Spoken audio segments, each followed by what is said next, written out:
어제 포용하는 미래 교육을 주제로 올해 교육부 업무 보고가 있었습니다. 코로나 격차를 줄이고 기술과 혁신을 바탕으로 교육에서도 확실한 변화를 이끌어내겠다는 구상인데요. 교육부 차관에게 직접 오늘 자세한 설명 들어보겠습니다.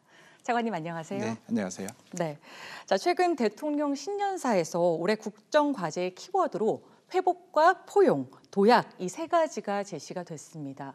어제 있었던 업무 보고에서 이 세 가지가 얼마나 또 어떻게 반영이 됐나요? 네, 그렇습니다. 대통령께서 강조하신 대로 저희 같은 경우는 학교가 일상을 좀 되찾았으면 하는 그런 방향을 설정을 했고요. 예. 또 한 가지는 작년 코로나 위기로부터 저희가 미래 교육에 대한 깊은 탐색을 시작을 했습니다. 올해는 좀 더 본격적으로 미래 교육 전환을 위한 준비 차근차근 해 나가도록 하는 그런 큰 방향성을 저희가 설정을 하고 있습니다. 네, 지금 가장 관심사가 좀 높은 사항부터 오늘 한번 자세히 살펴보죠. 등교 수업 확대 얘기가 계속해서 나오고 있습니다. 아무래도 많은 부모님들이 가장 관심 있어하는 부분일 텐데 정해진 계획이 있는지 또 학교 안전 관리는 어떤 식으로 이루어지고 있는지도 궁금해요. 3월 신학기에는 저희가 작년과는 달리 정상적으로 개학을 할 수 있도록 저희가 최선을 다하려고 그러고요. 예. 거기에는 마땅히 아이들 안전이 가장 중요하기 때문에 학교 방역에 대한 여러 가지 대책들을 꼼꼼히 저희가 세우고 있습니다. 이런 방역 대책에 기초해서 저희가 3월 신학기에 감염병 상황을 봐야 되지만 예.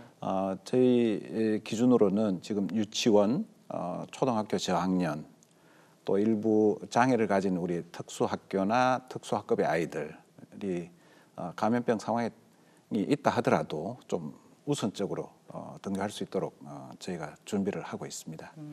또 경우에 따라서는 신입생의 경우 저희가 특별히 좀 고려해야 되지 않나 싶습니다. 네, 학교 안의 거리 두기를 위해서 학급당 학생 수를 감축하자라는 요구도 계속해서 나오고 있습니다. 교사 정원과도 관련이 있는 문제일 텐데 이에 대해서 정부는 어떤 대책을 좀 마련하고 있으신가요? 네, 그렇습니다. 많은 학부모님들 특히 수도권이나 신도시 지역에 과밀 학급, 과대 학교에 자녀들을 보내는 우리 학부모님들 걱정이 많으시고요. 예. 국회의원님들께서도 걱정을 많이 주셨습니다. 두 가지 관점에서 저희가 이 문제를 바라보고 있습니다. 하나는 아이들 안전, 즉 학교 방역의 관점에서. 그러니까 두 번째는 저희가 기초학력이 부족한 아이들이 어떻게 하면 좀 체계적으로 지원을 받을 수 있도록 할지 이 두 가지 관점에서 저희가 보고 있는데요. 예. 지적 주신 대로 선생님 숫자를 늘리는 일은 기본적으로 이제 교원 수급과 관련되고 이 부분에는 재원이 수반이 돼야 됩니다. 돈이 있어야 된다는 이야기죠. 그렇죠. 그리고 또 한 가지는 그 시설 여건이 여하히 뒤따라 줄 수 있느냐 이런 문제를 종합적으로 저희가 들여다봐야 될 텐데 저희가 원래는 근본적인 대책은 아니지만 약 한 2천여 명의 기간제 선생님들을 배치할 수 있도록 해서 학교의 시설 여건이 된다고 하면 학급 분반 또는 학급 정설 등을 통해서 앞에서 말씀드린 방역도 저희가 여건을 갖추도록 하고 아이들에 대한 기초학력 지도도 좀 더 충실하게 하는 이런 내밀한 대책을 지금 준비 중에 있다는 말씀드리겠습니다. 네. 코로나 사태 속에서 또 떠오른 과제 중에 하나가 돌봄 공백 문제일 텐데요. 정부가 지자체와 학교의 협업을 이끌어내는 학교 돌봄터 사업을 그에 대한 대안으로 제시를 했죠. 하지만 여전히 돌봄 노조 중심으로 우려 또한 큰 상황인데 혹시 이에 대한 계획은 있으실까요? 특히 그 맞벌이 부부라든지 조금 취약한 계층의 자녀들 같은 경우는 작년 한 해 저희가 긴급 돌봄 서비스를 제공을 했습니다. 특히 네. 유치원과 초등 저학년에 대해서요. 금년에도 이제 그런 필요는 저희가 수요 조사를 해본 결과는 아직도 많이 저희가 노력해야 될 부분이 있고요. 다만 말씀 주신 대로 학교 돌봄터 사업 같은 경우는 기존에 저희가 이제 초등학교 같은 경우는 초등 돌봄 교실 형태로 운영하던 것을 공간은 학교가 제공하고 또 운영은 실제로 지자체가 주도로 하는 이런 어찌 보면 협력을 통한 그 돌봄 서비스 제공 사업이다 이렇게 말씀드릴 수가 있고요. 네. 올해하고 내년 2개년에 걸쳐서 3만 명 정도 저희가 지금 돌봄 서비스를 제공하려고 합니다. 다만 과정에 지금 말씀 주신 대로 돌봄 전담사분들의 신분 불안이라든지 처우 문제가 지금 남아 있는데 이 부분은 최대한 그분들이 현재 교육 분야에 일을 하시는 공무직으로 계실 수 있도록 시도교육청하고도 저희가 적극 협의하도록 하겠습니다. 네. 포용하는 미래 교육이란 키워드에 맞게 좀 협업을 잘 이끌어내 주시길 부탁드리겠습니다. 네, 적극 노력하겠습니다. 네, 자, 지난해부터 지금까지 우리나라 뜨거운 이슈 가운데 하나가 바로 아동학대 사건입니다. 안타깝게도 16개월 아동학대 사망 사건 이후로 여전히 사회적 공분이 큰 상황인데요. 원격 수업 상황에서 아동학대 가능성이 커졌다는 문제로 이제 좀 옮겨지고 있는데 그런 부분에 대한 대책들이 있을까요? 네, 말씀 주신 사건은 참 마음 아프고 어른들 책임이 크다고 봅니다. 특히 이제 초등학교 입학 학년기에는 예비 소집이라든 그런 한번 확인할 수 있는 절차가 있는데요. 다만 그럼에도 불구하고 지금 소재가 불명한 아이들 같은 경우는 바로 경찰에 저희가 신고를 해서 네. 좀 더 지속적으로 확인하는 노력을 하도록 하고요.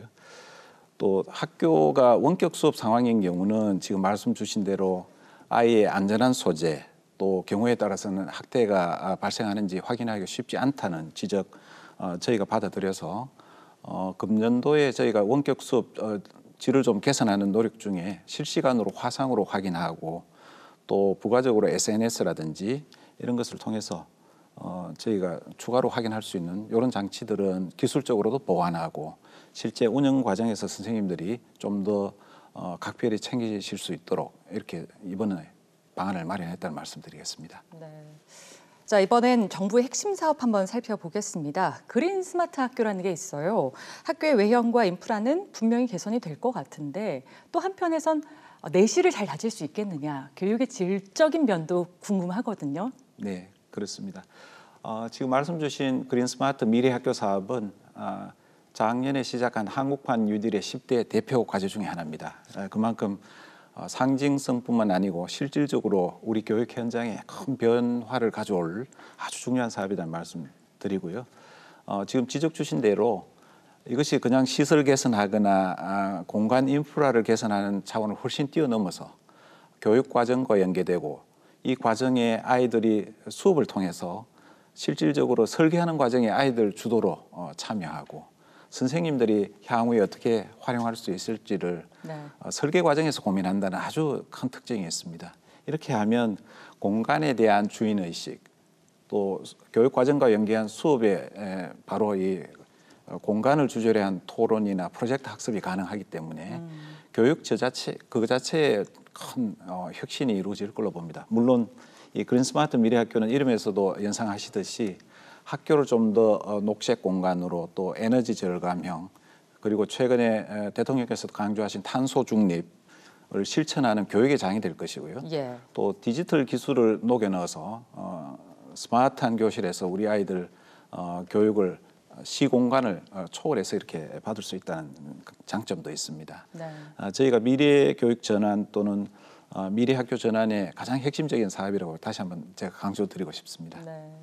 대학가는 지금 또다시 등록금 갈등으로 또 폭풍 전야를 맞고 있습니다. 올해 원격 수업 상한선까지 사라지면서 학생들의 등록금 요구에 대한 어떤 거세진 그런 인하 요구가 많아질 것으로 이제 전망이 되고 있는데요. 정부는 이에 대해서는 어떤 해결책을 갖고 계신가요? 네, 그렇습니다. 특히 금년도 같은 경우는 아마도 원격 수업 질에 대한 대학 자체의 노력들도 작년하고는 확연하게 이제 다를 거고요. 저희도 작년 추경에서 확보한 예산을 대학에 대해서 지원해서 전국 권역별로 10개의 원격 교육 지원 센터가 지금 운영되고 있습니다. 여기를 통해서 원격 수업의 질을 대폭 개선하도록 하고요. 네. 그리고 등록금 부담을 최대한 좀 줄여주기 위한 노력들도 같이 하고 있습니다. 대학에 대한 저희가 대학 혁신 지원 사업비라고 해서 총 예산 규모는 1조 1천억 정도 됩니다. 이 재원을 활용해서 대학의 원격 수업의 질을 개선한다든지 학생들의 불만이나 어려움을 해소하는 이런 노력들을 할 수 있도록 재원 활용상의 규제를 좀 푸는 측면도 있고요.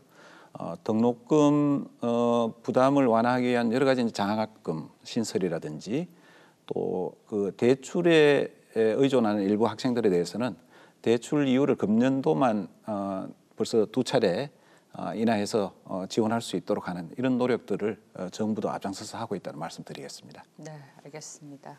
코로나라는 사상 초유의 국면에서 교육부 역시도 여러 가지 현안과 과제를 맡고 있는데요. 앞으로도 좀 지속적으로 꾸준히 다양한 방면에서 살펴주시길 부탁드리겠습니다. 예, 열심히 노력하겠습니다. 예, 오늘 말씀 잘 들었습니다. 네, 고맙습니다.